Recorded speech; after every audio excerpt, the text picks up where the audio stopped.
보통 위스키 하면 스카치 위스키를 떠올리지만 스카치 위스키만큼이나 역사가 깊은 위스키가 있으니 바로 아일랜드의 아이리시 위스키입니다.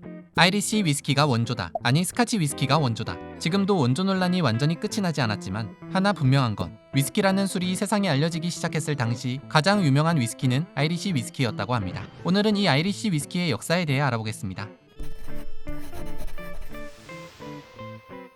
12세기경 아일랜드의 수도원에선 아랍 세계에서 얻은 증류 기술을 이용해 위스키 제조법을 개발해 위스키를 만들기 시작했고, 이후 위스키 제조법은 아일랜드 전역으로 퍼져나갔다고 합니다. 그러다 1541년 아일랜드는 잉글랜드의 지배를 받게 되는데, 잉글랜드 왕 헨리 8세는 세금을 늘리기 위해 위스키에 높은 세금을 매기고 위스키 생산 자격증을 판매하게 됩니다. 또 위스키를 만들 때 쓰는 메가에도 세금을 매기게 되는데, 그러자 아일랜드 위스키 업자들은 세금을 피하기 위해 싹을 틔우지 않은 보리를 가지고 위스키를 만들게 되었고, 이것이 오늘날까지도 이어져 메가를 사용하는 스카치 위스키와 차별성을 갖게 됐다고 합니다. 특히 아이리시 위스키는 스카치 위스키와 달리 피트 운연을 하지 않아 향이 깨끗하고 맛이 부드러워 위스키 입문자들도 쉽게 마실 수 있는 장점이 있는데, 18세기가 되자 아이리시 위스키의 인기는 폭발적으로 높아지게 됩니다. 그 후 19세기까지만 하더라도 전 세계 위스키 생산량의 60%를 차지할 정도로 위스키계의 대세가 된 아이리시 위스키. 하지만 그렇게 계속 승승장구 잘 나갈 것 같았던 아이리시 위스키는 몇 가지 사건을 겪으며 점점 내리막길을 걷게 됩니다.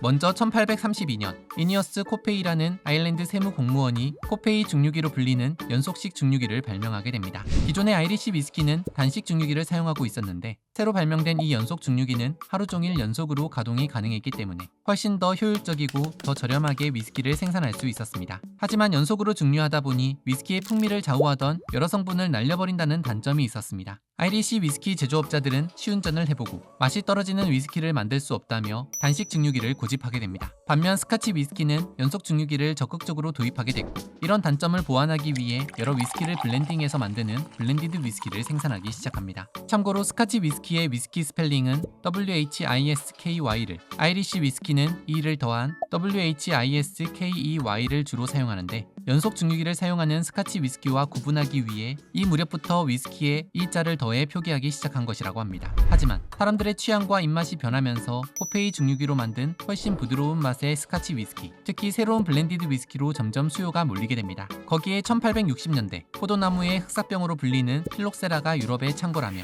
당시 위스키보다 인기 있던 블렌디 생산에 빨간불이 켜지게 됩니다. 사람들은 대안으로 위스키에 눈을 돌리게 됐는데, 마침 스코틀랜드는 연속식 증류기를 통해 많은 위스키를 생산할 수 있었기 때문에 브랜디의 빈자리를 스카치 위스키가 차지하게 됩니다. 여기에 제1차 세계대전과 아일랜드 내전, 아일랜드 독립과 미국의 금주법, 제2차 세계대전까지 차례로 겪으며 아이리시 위스키는 거의 몰락에 가까운 처지로 내몰리게 됩니다. 특히 영국으로부터 독립 직후 영국과 무역전쟁을 치른 후 영국 본토는 물론 대영 제국을 이루는 모든 나라의 위스키 수출을 제한받으며 아이리시 위스키는 스카치 위스키의 권력을 넘겨주게 됩니다. 참고로 아이리시 위스키가 어느 정도로 몰락했냐면 1887년까지만 해도 아일랜드의 위스키 증류소가 28곳 정도 있었지만 1872년엔 단 2곳만 남아있을 정도였다고 합니다. 여튼 그렇게 스카치 위스키에 밀려 존재감이 없어지던 중 아이리시라는 이름을 알릴 뜻밖의 기회가 찾아옵니다. 2차 세계대전이 끝나고 1950년대 아일랜드의 샤논 공항에 있던 바텐더 존 셰리던은 특별한 칵테일을 하나 만들어 호평을 받게 되는데, 바로 아이리시 위스키를 베이스로 만든